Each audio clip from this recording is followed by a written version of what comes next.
вас, друзья. Купил билет на круиз по воде. Сейчас я нахожусь как раз вот за моей спиной. Чертово колесо, да, или как оно там? Но его называют здесь в Англии глаз Лондона. Ай Лондон, по-моему. И вот с этой стороны у меня часы Биг Бен. Они отсюда видны. И вот мост.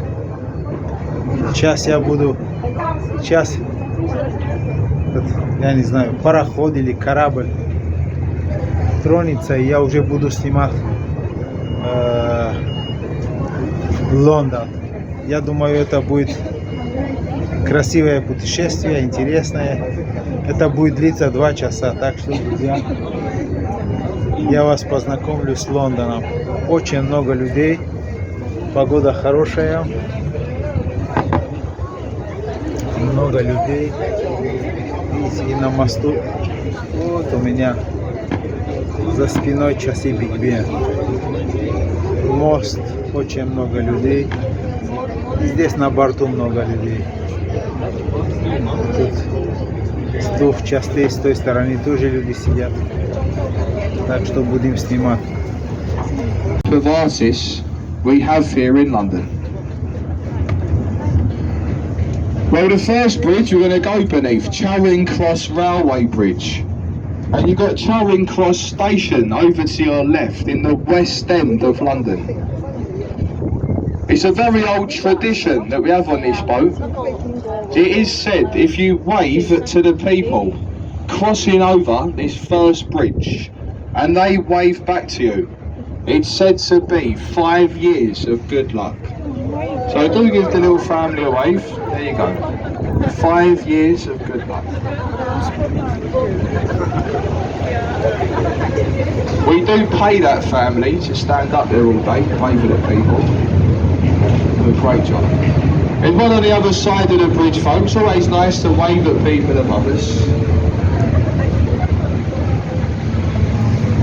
Well, as I mentioned when we left Westminster, we've got a couple of stops that we have to make. Our first stop, just over on your left, Embankment Pier. We've got to pick up a few more people. After this stop, we'll cross over the river to the other side at Festival Pier. We'll do the same again over there. So if you just bear with me for a few moments whilst I get these people on the boat. And I'd just like to say thank you all for listening so far. And I will carry on with a commentary when we leave the pier. Thank you.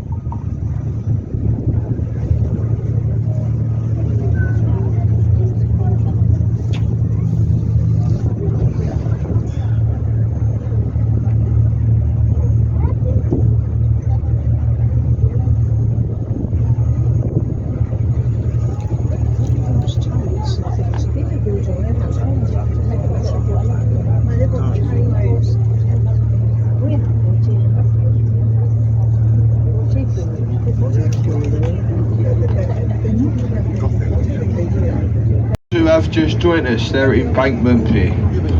Just so you know what we're doing, we're crossing over the river for our next stop at Festival Pier. We've got a few more people to get on board the boat. So just bear with us again, folks, for a couple of minutes, and I will carry on with a commentary when we leave Festival Pier.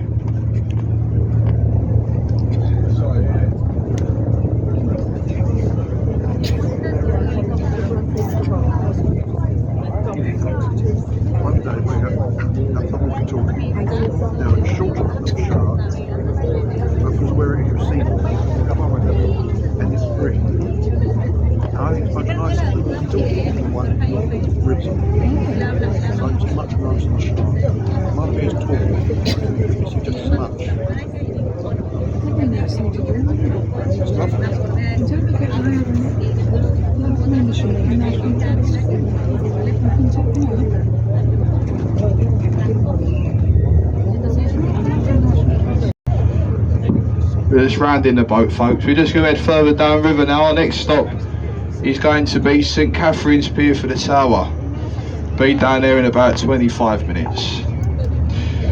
As we turn the boat, look straight ahead of us on the river's wall. We have that large stone obelisk, that stone column, Cleopatra's Needle. It was given to us by a very grateful Egyptian government over Nelson's defeat of Napoleon at the Battle of the River Nile. That stone needle is over 3,500 years old, older than London itself. There is a pair to the needle. It's found in Central Park, New York. Also on your left, behind the trees, the building with the green tiled roof and the flag flying. That's the back entrance to the world famous Savoy Hotel.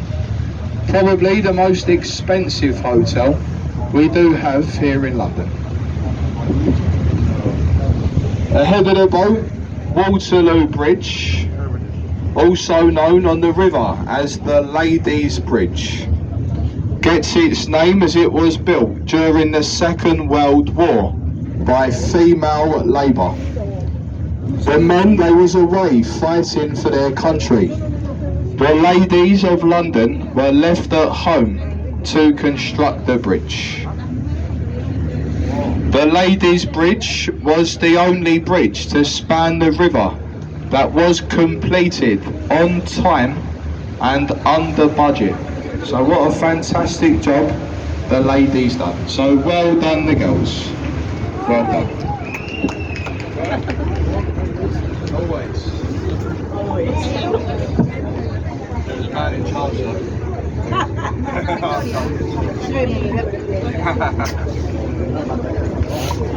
This on your left hand side, folks, behind the trees, the building with the green dome on top, that's Somerset House, built over 300 years ago for the Dukes and the Earls of Somerset. And it was in that building where they kept all birth, death and marriage certificates. I will stay. It's okay. Yeah. Just coming up on our left hand side, we have the white ship that's moored up. It's got the yellow funnel. That's the HQS Wellington. She was a sloop for the New Zealand Navy. Saw action during the Second World War. Today, a floating livery hall for the Honourable Company of Master Mariners. And to become a part of that club, you must have been a captain of a ship at sea for over 25 years. King Charles, he is the vice president of this club. Look just behind the ship on your left, and on the river's wall there's a stone archway, and that's Temple Arch with old Father Thames looking over his river. That there, folks, is a boundary marker between two cities. The city of Westminster we leave behind us. The square mile city of London we have now just entered. Over on your right, the red bricked building, it has the Oxo Tower. Oxo being famous for the gravy stock cube. So during the 30s, when this building was being built, advertisement along the banks of the river, it was illegal.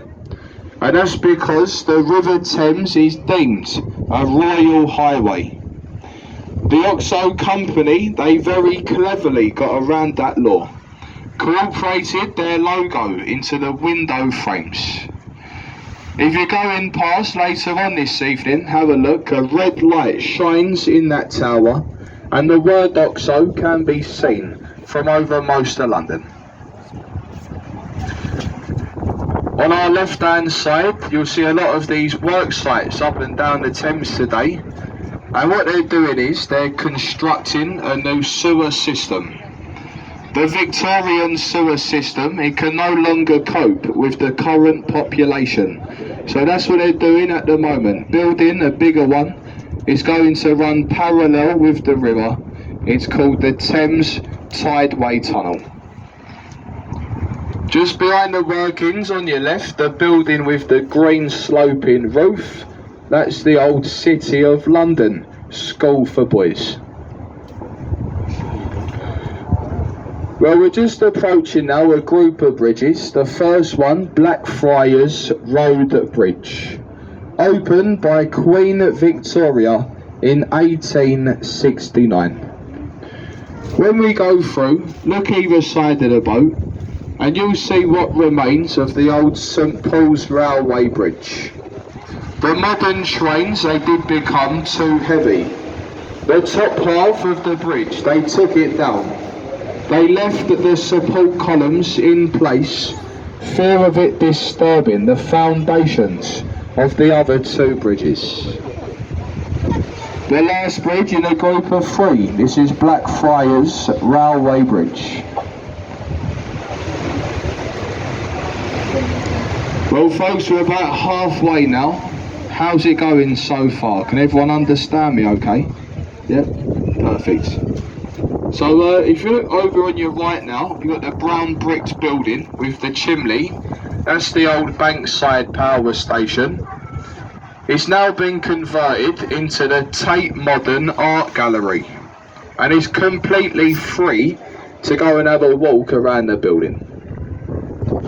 After about 5 minutes of walking around that building, you'll quickly realise why it's free.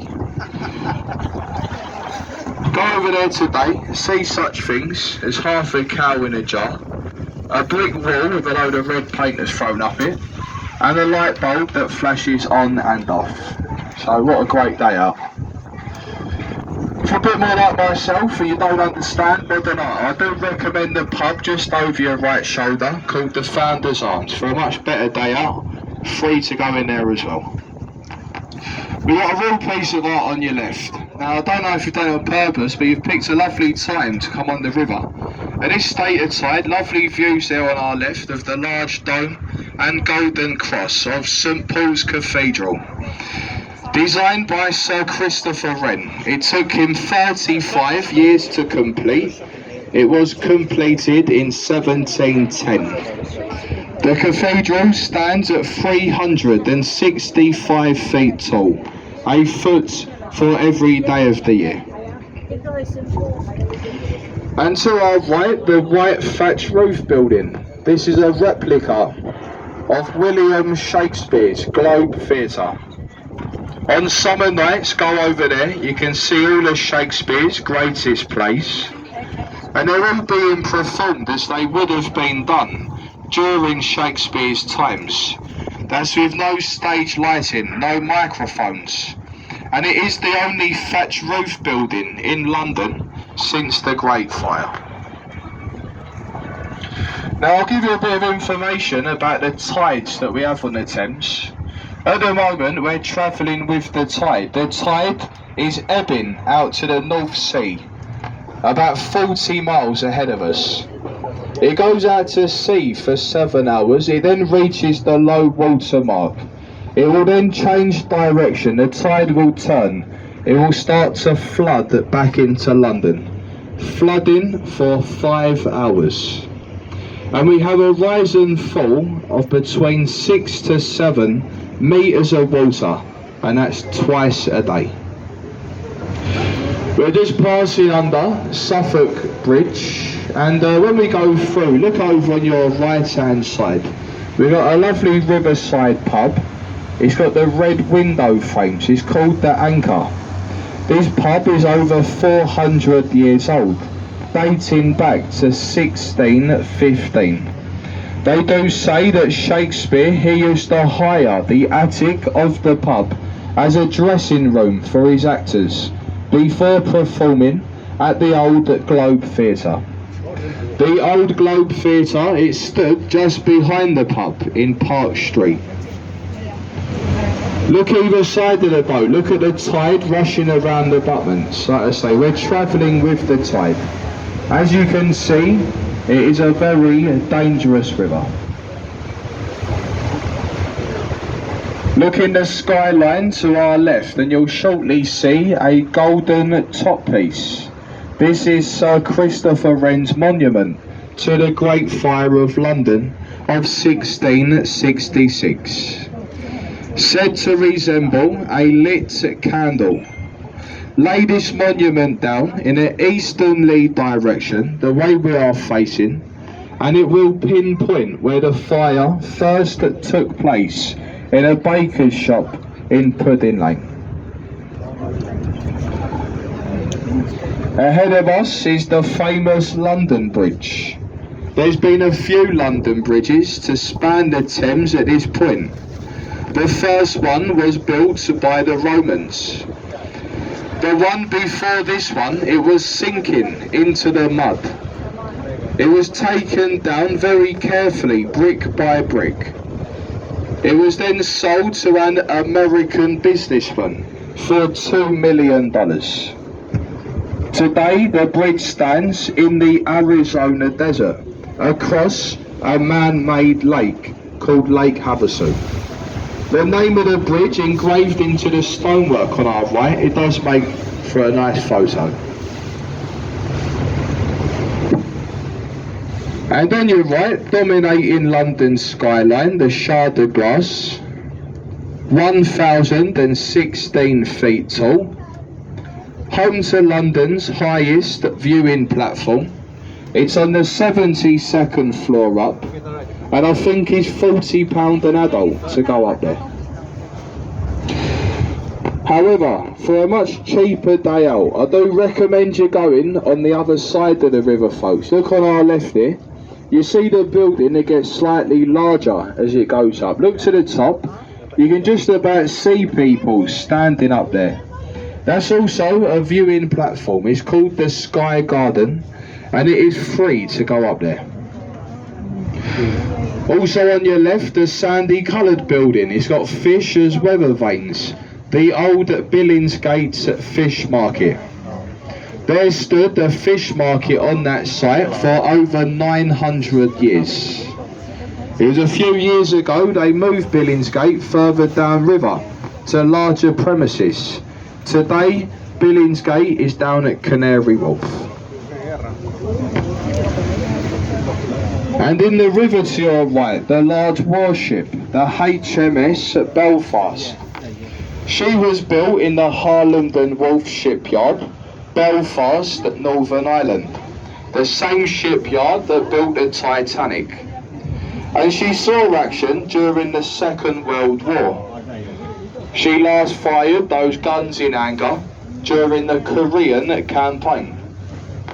The Belfast today, it's a museum. It's well worth a visit if you've got a bit of time to go on the Belfast. You can explore all 7 decks, from the crow's nest right down to the engine room.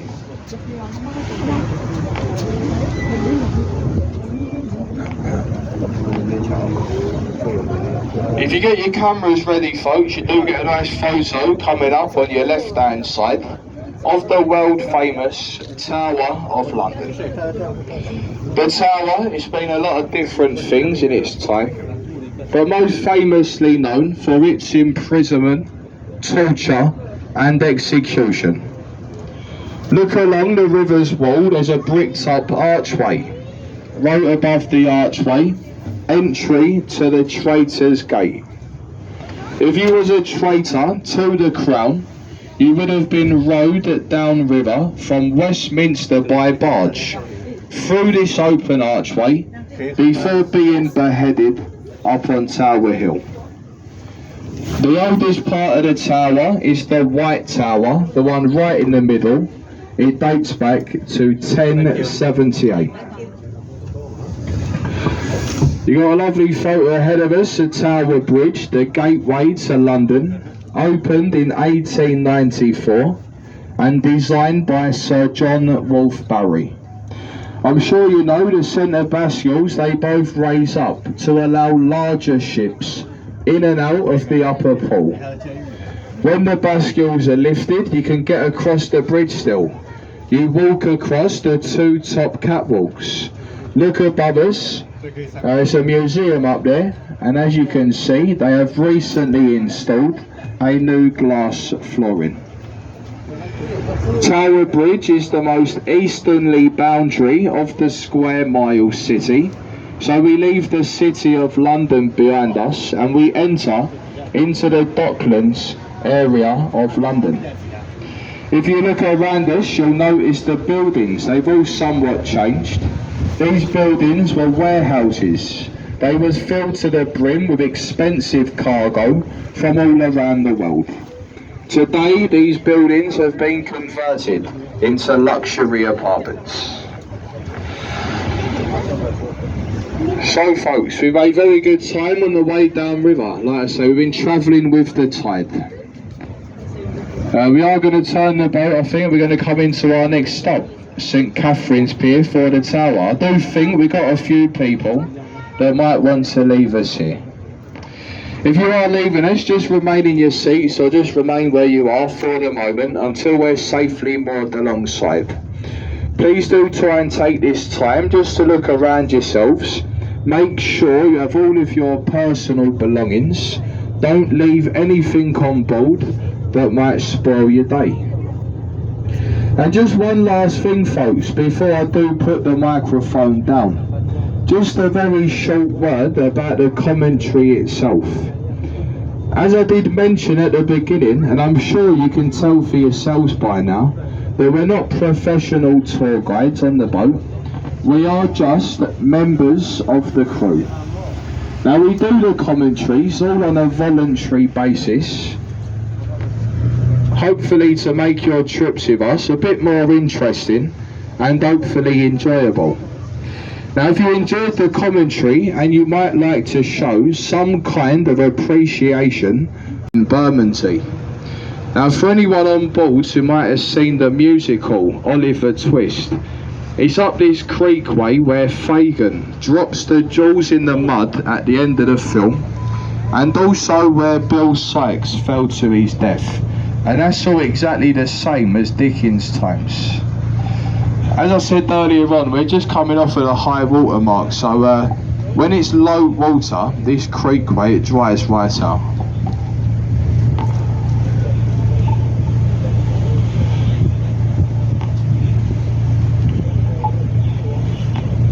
Well, either side of us now, we've got these old Dutch barges, and what a lot of people are doing today, they go out to Holland, they buy these barges, they then bring them back to London, and they get converted into houseboats. I'm pretty sure the ones on our left, they pay roughly £30,000 a year just to moor their boat there, which of course sounds a lot of money. But if you compare it to the house prices right here along the banks of the river, I mean it's probably a much cheaper way to live here in London. And coming up on your left hand side, Oliver's Wharf, that was a tea warehouse, also the first warehouse on the river to be converted into apartments. As we get a bit closer, look to the left of Oliver's Wharf, and there's a very famous pub we have on the Thames. It's called the Town of Ramsgate. This was once an Admiralty court where convicted pirates and smugglers were judged. If you was found guilty of piracy, you would have been given your last tot of rum in the Town of Ramsgate. You would have been walked down Wapping stairs to the left of Oliver's Wharf. On a low water, the shore on your left, it all shows. You'd have been walked along the foreshore, and you see the 3 red balconies coming up. It's got the letter E on top. That's Execution Dock. And it was over there where you were strapped to the riverbed. You was allowed 3 tides to pass over your body. Now this form of execution, it was called the Grace of Wapping. I did actually look online the other day as it goes. It said that there was over 300 pirates put to death right there at Execution Dock.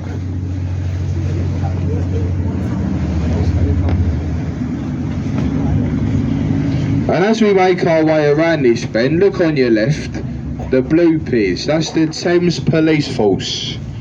They're the oldest uniform police force anywhere in the world. Older than the more famous Bow Street Runners. And they would have combated piracy thieving and smuggling, which was very rife on the Thames a number of years ago. Behind the police pier on your left, we've got another riverside pub. That's called the Captain Kidd. And that pub's named after the last ever pirate to have been executed at the Grace of Wapping. And that was Captain William Kidd in 1701.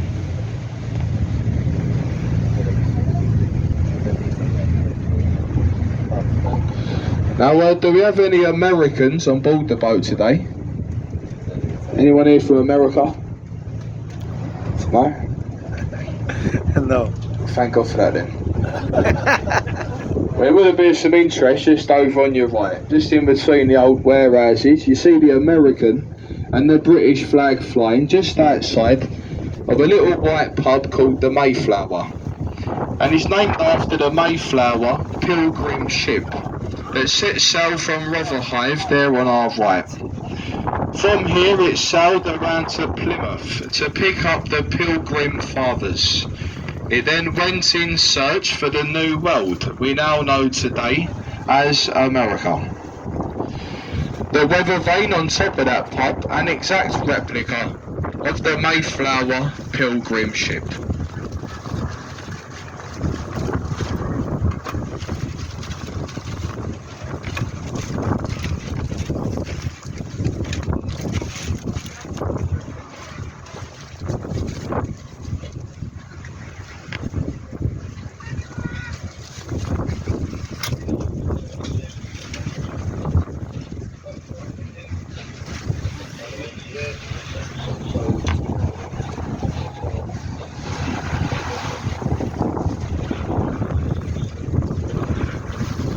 Well folks, all this area on your left hand side, this is all the east end of London. And you see this small white building just coming up, it's got the willow tree in the garden. That's the Prospect of Whitby. And that's the oldest registered riverside pub we have on the Thames. It dates back to 1520. This pub was opened during the reign of King Henry VIII. And ahead on our left, you see the orange complex of apartments. That's all built on the site of Free Trade Wharf. Free Trade Wharf gets its name as during the Plague of London, no countries would trade with us. The only people that ever did was the Dutch, and that would have been as far up the river as the Dutch ships would have came. So for their bravery, they was waived free port tolls and taxes, and that's how it gets its name, Free Trade Wharf. It is also said that this is where the old saying, Dutch courage, come from. As we make our way around the next bend, on your right we've got another old warehouse. It's got the red crane on the front, that's Globe Wharf. And this was once the biggest rice mill in the south of England. Now I don't know if you've noticed, but the old warehouses on the river, they're built up to the river's wall. So that way the tugs and barges, they could have gone right alongside, delivered their cargo through the loopholes and be away on the same tide. If you look on top of the building, the word wharf, you'll see a lot of it up and down the Thames. The word wharf, it stands for warehouse at river front. So like I say, warehouse at river front.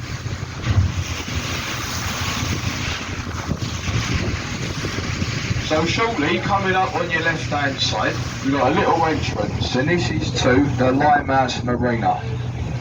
If you had a little canal boat today and went through this entrance, you could make your way onto the Grand Union Canals. And you can make your way up to this country's most northern cities.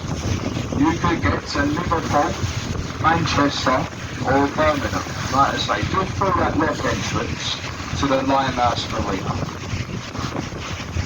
On On the knuckle of that lock, we've got the old lockkeeper's house. That's recently been bought by the celebrity chef Gordon Ramsay, and he's turned that into a gastro pub. It's called the Narrow.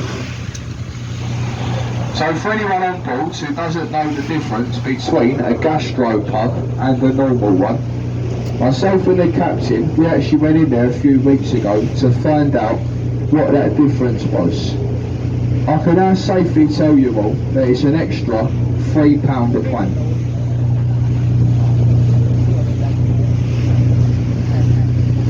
All this area on your left is called Lighthouse, and these terrace of houses on our left called Narrow Street. You see the house with the yellow statue of a man in the garden? That's home to Sir Ian McKellen. He also owns the pub a few doors back called the Grapes. It's got the gold lettering and the 3 wooden balconies. Charles Dickens, he lived in the attic of that pub when he wrote the book Our Mutual Friend.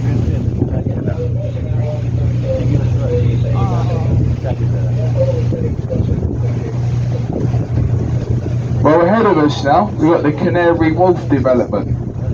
And this is the financial district here in London. A lot of people, they think Canary Wharf is the name of the building with the pyramid top with the light that flashes. But that building, folks, it is actually called 1 Canada Square. Canary Wharf is just the name of the land in which all of that's built on, as that would have been where ships from the Canary Islands were once dropping off their cargo.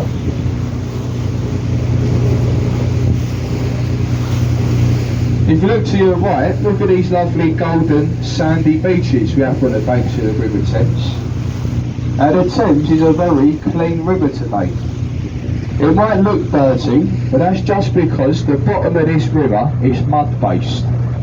And the fast flowing tide, it's constantly churning up the mud. It never gives it time to settle. And that's what gives the Thames that murky effect. There's over 125 different species of fish in the river. And that does include salmon and trout, which have been caught in the upper reaches of the Thames. Well folks, we're about 10 minutes out from Greenwich. It's just around the next bend here. If you look either side of us at the moment, there's not really much for me to talk about at this point. All it really is what we like to call unaffordable housing. So what we like to do at this point in the journey is to leave you in a bit of peace and quiet until we do get down to Greenwich. You've got so much to do and see in Greenwich. I'll definitely point out a few places as we get closer, and I'll also let you know the returning boat times today. Just one last thing before I put the microphone down. As I said earlier on, just a short word about the commentary. As you know, we're not professional tour guides on this boat. We are just members of the crew. We learn the commentaries and do the commentaries on a voluntary basis, hopefully to make your trips with us a bit more interesting and hopefully enjoyable. And if you enjoyed the commentary and you might like to show some kind of appreciation for my efforts as your guide, you can do so. Very shortly, what I'll do, I'll pass around amongst you all in the old traditional manner with the captain's champagne ice bucket. Feel free everyone to chuck a couple of bob into the captain's bucket for what you may feel my few words were worth. For anyone on board who doesn't know what a couple of bob is, it's a very old English word here for a £20 note. Thank you all for listening. I hope you enjoyed it. Alright, so I'll finish off the commentary as we get a bit closer into Greenwich. Thank you.